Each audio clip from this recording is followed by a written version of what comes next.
Shalom, salam sejahtera bagi kita semua. Selamat bertemu kembali dalam kelas pendidikan agama Kristen Protestan. Sebelum kita memulai perkuliahan seperti biasa, kita akan awali dengan membaca nats Alkitab dan juga nanti kita akan sama-sama berdoa. Nah, itu sebabnya saya berikan waktu 1 menit untuk mempersiapkan diri. Ya, ambil Alkitabmu, mungkin Alkitab elektronik, ya, atau Alkitab biasa seperti ini. Silakan ambil Alkitabnya. 1 menit saya berikan waktu.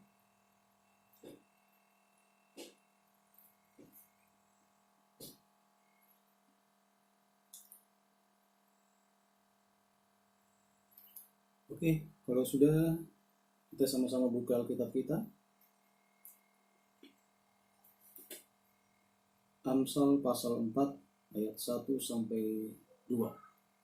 Sekali lagi, Amsal 4 ayat 1 sampai 2. Saya akan baca. Nasihat untuk mencari hikmat. Dengarkanlah, hai anak-anak, didikan seorang ayah. Dan perhatikanlah supaya engkau beroleh pengertian, karena aku memberikan ilmu yang baik kepadamu.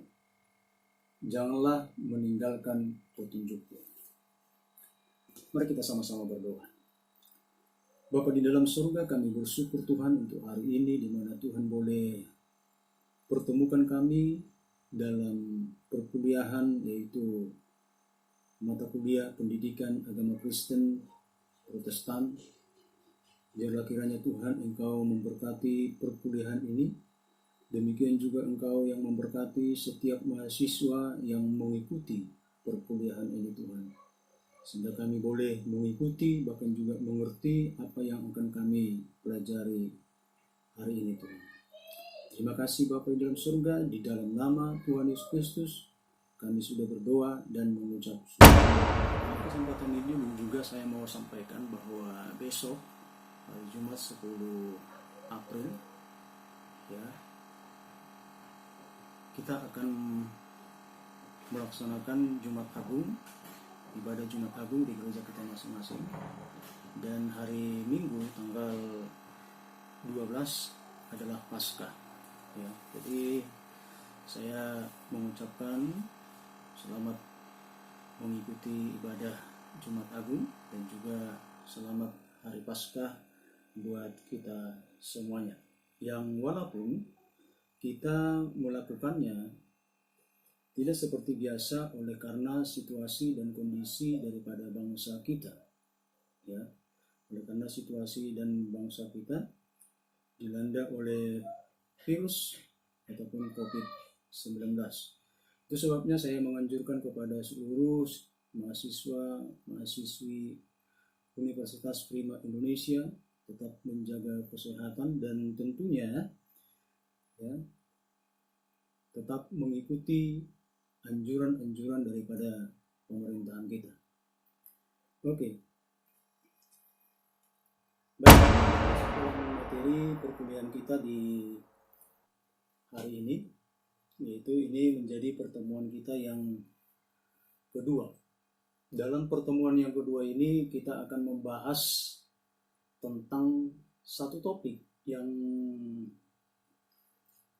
sangat penting dalam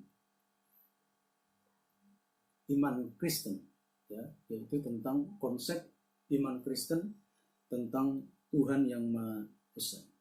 Sehingga nanti lewat perkuliahan ini ataupun materi perkuliahan ini kita tahu ya, apakah semua agama-agama yang ada di dunia ini mempunyai Tuhan yang sama.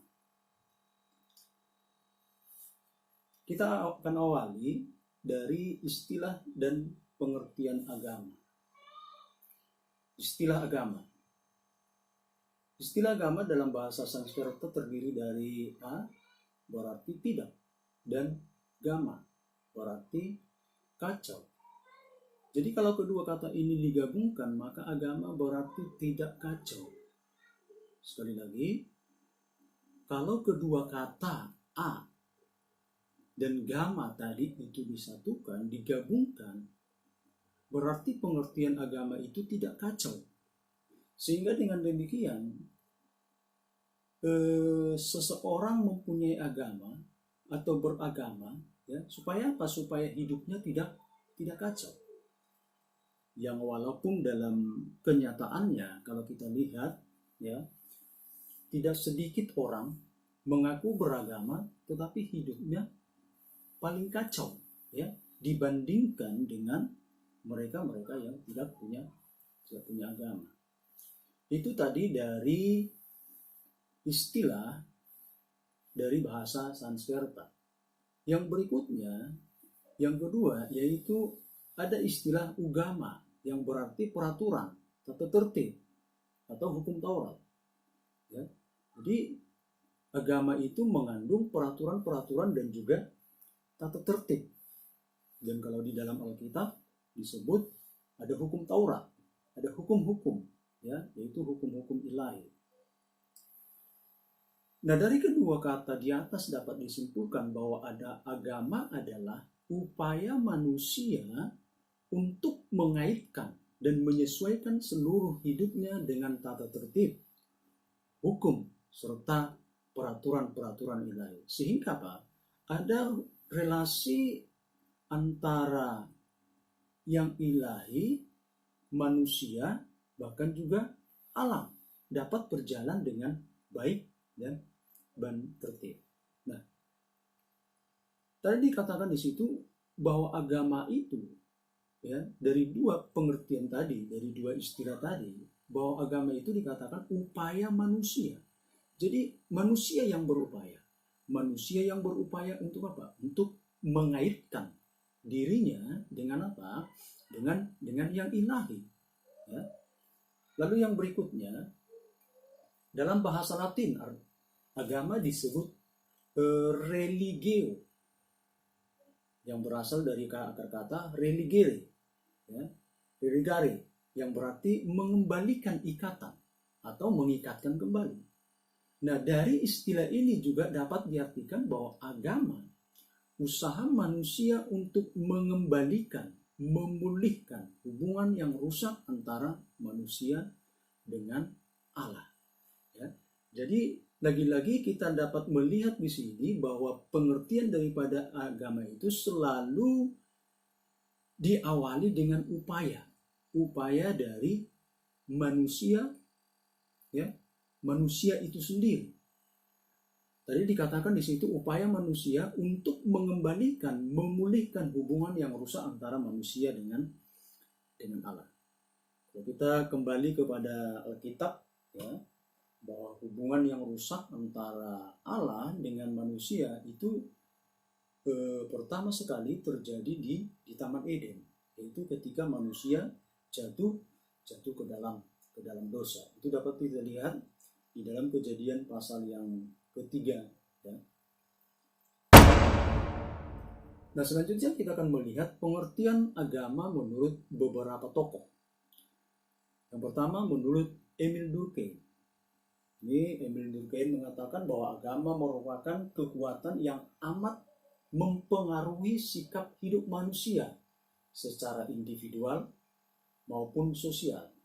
Jadi dengan kata lain, agama itu mampu, ya, mempengaruhi sikap hidup daripada seseorang.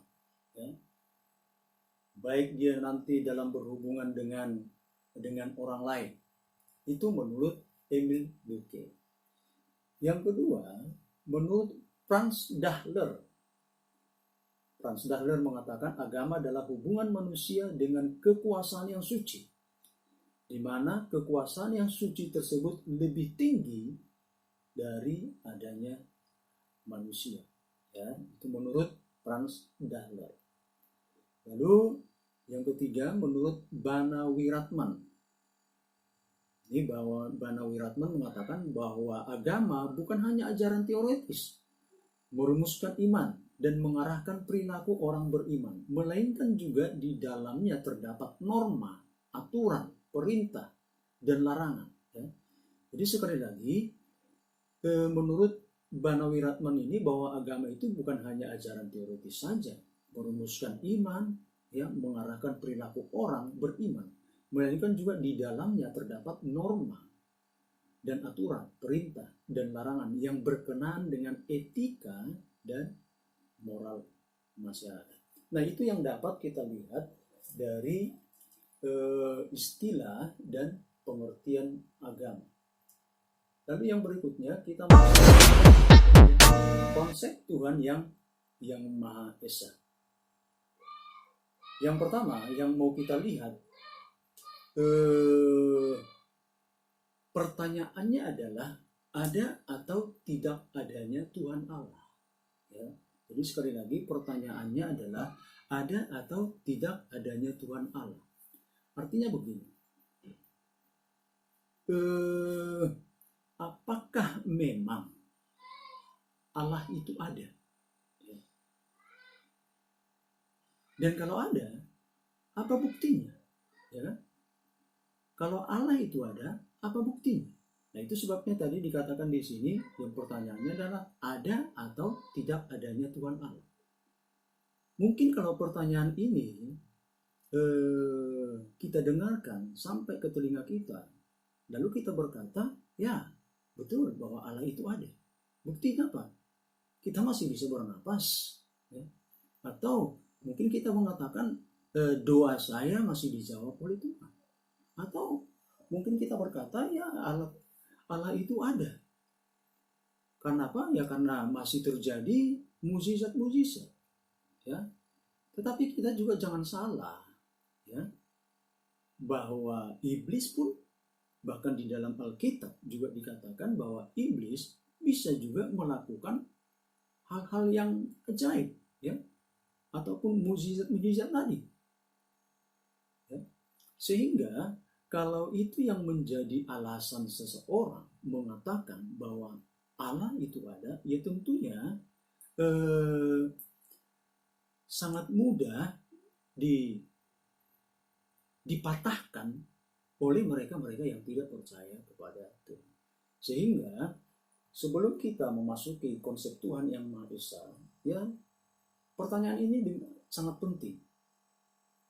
Ada atau tidak adanya Tuhan Allah? Oke. Kita akan lihat dulu bukti-bukti adanya Tuhan Allah. Ya, sehingga nanti kita lebih memahami lagi, ya, dengan bukti-bukti ini. Saya pikir bukti-bukti ini juga sangat sulit untuk dibantah oleh siapapun. Yang pertama, bukti ontologis. Bukti ini ingin membuktikan bahwa Tuhan Allah ada dengan menunjukkan kepada adanya pengertian tentang Tuhan. Tiap-tiap orang memiliki pengertian tentang Tuhan. Oleh karena tiap-tiap orang memiliki pengertian tentang Tuhan, maka tentu Tuhan itu ada. Jadi menurut argumentasi ontologis ini, tiap-tiap orang pasti mempunyai pengertian tentang Tuhan. Kalau misalnya kita katakan kepada si A, menurut kamu Tuhan itu apa sih? Apa pengertianmu tentang Tuhan? Dia pasti memberikan sebuah jawaban tentang Tuhan itu. Lalu kita tanya lagi tentang kepada orang lain. Nah, sehingga dalam argumentasi ini, oleh karena ada pengertian-pengertian Tuhan dalam setiap diri manusia, dalam setiap individu, maka argumentasi ontologis ini mengatakan bahwa ya Tuhan itu tentu ada. Lalu yang berikutnya, argumentasi teleologis. Argumentasi teleologis mengatakan karena alam semesta mempertunjukkan desain yang begitu luar biasa, pasti ada seseorang desainer, ya. Pasti ada seorang desainer ilahi. Contohnya, kalau saja bumi lebih dekat atau lebih jauh, beberapa ratus mil dari matahari, bumi ini tidak akan mampu mendukung kehidupan seperti yang ada sekarang ini. Jika unsur-unsur alam di atmosfer kita berbeda beberapa persen saja dari apa yang ada, semua makhluk hidup di atas bumi ini akan binasa. Jadi memang kalau kita misalnya keluar malam hari, ya, keluar malam hari, kebetulan cuacanya cerah begitu kan, kita lihat di atas ada bintang, ada bulan, ya, tentunya secara selintas dalam pikiran kita, ya, kok indah sekali, ya, atau mungkin terpikir dalam diri kita, kok bisa seperti ini. Jadi ternyata semua yang ada di dunia ini bisa teratur, ya, bisa desainnya demikian luar biasa. Tentunya ada yang mendesain itu, ya. Nah inilah yang disebut tadi di dalam argumentasi teleologis ini, pastilah ada seorang desainer ilahi, ya. Itu yang kedua, argumentasi ontologis. Dan memang kalau kita lihat misalnya planet-planet yang Jupiter, Saturnus, Bumi, dan lain sebagainya, ya, itu kalau misalnya kita lihat ditunjukkan, ya, gambar planet-planet tersebut memang sangat-sangat rapi, dan saya pikir kita, manusia juga takjub, ya, melihatnya. Lalu yang berikutnya adalah argumentasi kosmologis ataupun kausalitas. Setiap akibat pasti ada penyebabnya. Setiap akibat pasti ada penyebabnya. Alam semesta dan segala isinya adalah akibat atau hasil. Pastilah ada sesuatu yang mengakibatkan segalanya ada. Pada akhirnya haruslah ada sesuatu yang tidak disebabkan, yang mengakibatkan segala sesuatu ada. Sesuatu yang tidak disebabkan itulah Allah, ya. Jadi menurut argumentasi kosmologis ini, semua yang ada di dunia ini pasti ada sebab akibatnya, ya.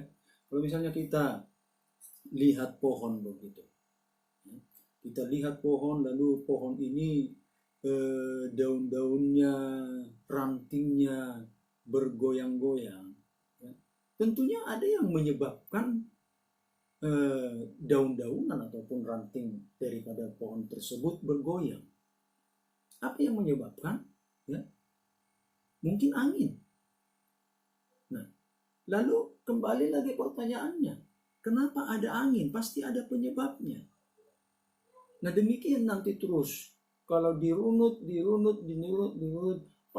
ujung-ujungnya nanti pasti ada sesuatu, ya, yang tidak disebabkan. Nah, apa sesuatu yang tidak disebabkan ini?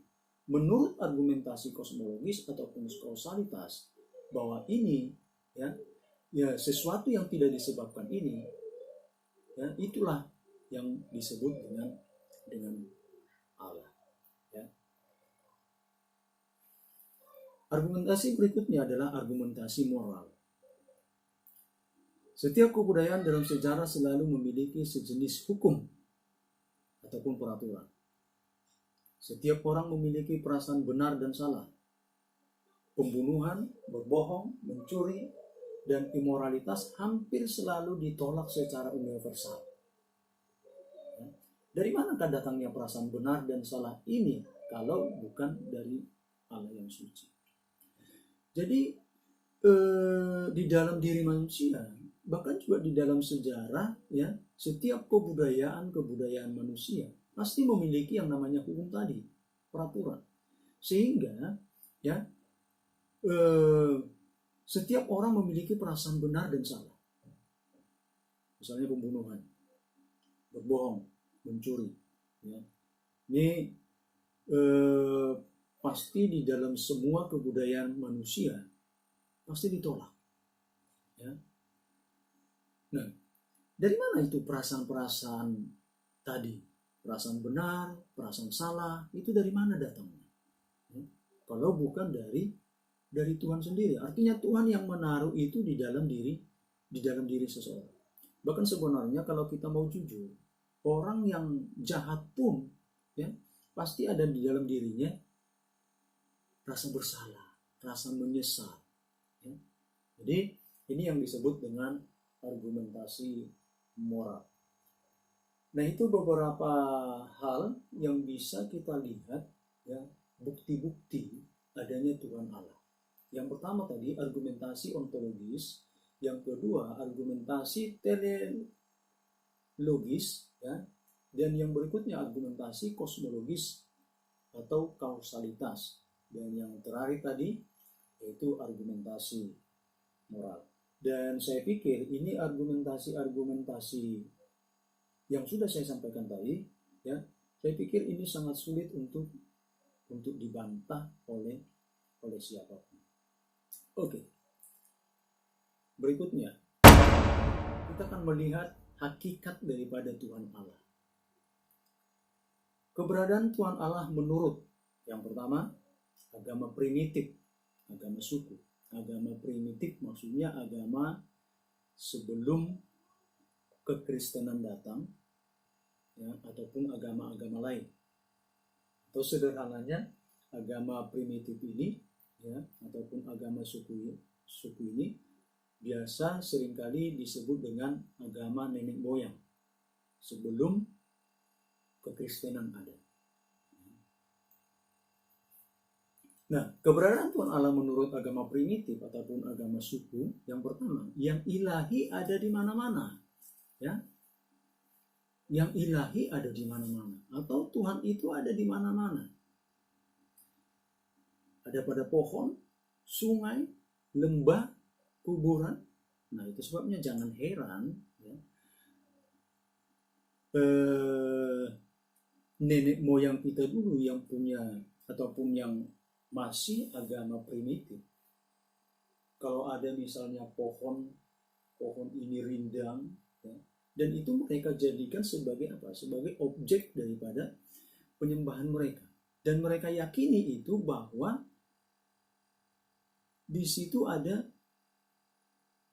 Tuhan. Ya. Lalu sungai ini juga mereka jadikan sebagai apa? Sebagai objek untuk apa? Untuk penyembahan. Lembah, ya, sungai-sungai yang angker, bahkan juga kuburan. Lalu yang kedua, alam penuh daya gaib, ya, harus dihormati, kalau tidak bisa mengganggu, ya. Jadi alam ini penuh dengan hal-hal yang gaib, sehingga karena alam ini penuh dengan hal-hal yang gaib, ya harus dihormati. Kalau nggak dihormati, ya diganggu. Nah, ini menurut agama primitif, agama suku. Nah, itu sebabnya mungkin juga menjadi sebuah pengalaman kita. Misalnya ketika kita pergi ke kampung, begitu ya, kemungkinan kampung ini masih terpencil, begitu. Lampu masih jarang, ya. Lalu mungkin belum punya toilet dan lain sebagainya. Nah, sehingga suatu ketika kita berkunjung ke sana, ya, ini maaf kata ini ketika kita misalnya mau buang air kecil, mau buang air besar, ya, lalu kita mengucapkan sesuatu, permisi. Nah, ya, ini mungkin menjadi pengalaman kita. Lalu keberadaan Tuhan menurut agama primitif ini, ya, agama suku ini bisa dimanfaatkan. Ya. Jadi memang dalam kenyataannya yang bisa kita lihat, ya, bisa dimanfaatkan, ya, dimanfaatkan untuk apa? Untuk hal-hal yang baik juga, ataupun dimanfaatkan bisa kepada hal-hal yang jahat. Ya. Ini hakikat Tuhan Allah menurut agama primitif ataupun agama suku. Yang pertama tadi, yang ilahi ada di mana-mana, pada pohon, sungai, lembah, kuburan, ya, dan lain sebagainya. Lalu yang kedua, alam penuh daya gaib. Lalu yang ketiga, harus dihormati, kalau tidak bisa mengganggu. Lalu yang keempat, bisa dimanfaati. Nah, nanti selanjutnya, ya, mengenai hakikat Tuhan Allah ini bisa juga kita lihat dari agama Hindu, ya, agama Buddha, dan juga agama Islam. Nah, saya tidak akan memperpanjang menjelaskan ini satu persatu, ya, tetapi di materi pembelajaran, ya, itu sudah saya buat. Jadi kalian bisa membacanya, mempelajarinya secara baik dan cermat. Oke, demikian dulu yang bisa saya sampaikan. Dan jangan lupa kalau selesai nanti perkuliahan ini, ya, jangan lupa